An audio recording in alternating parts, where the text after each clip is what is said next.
नळदुर्ग शहरात होणाऱ्या खंडोबा यात्रेच्या पार्श्वभूमीवर शहरातील सर्व नगरसेवकांनी एकत्रितपणे महत्त्वाचे आवाहन केले आहे.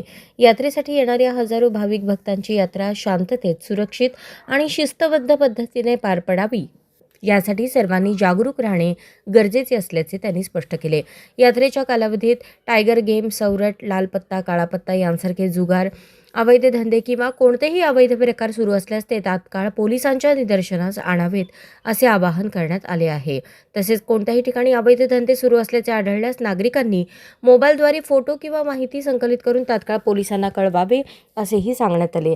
कायदा सुव्यवस्था अबाधित राखण्यासाठी नागरिकांचे सहकार्य अत्यंत महत्त्वाचे आहे. आपण सर्व नळदुर्गचे जबाबदार नागरिक आहात. भाविकांची सुरक्षा, शहराची शिस्त आणि यात्रेची पवित्रता राखणे हे आपले सामूहिक कर्तव्य आहे असे आवाहन नगरसेवकांनी केले आहे. खंडोबा यात्रेच्या यशस्वी आयोजनासाठी नगरपालिका, पोलीस प्रशासन आणि नागरिकांनी एकत्र येऊन सहकार्य करावे असेही यावेळी सांगण्यात आले.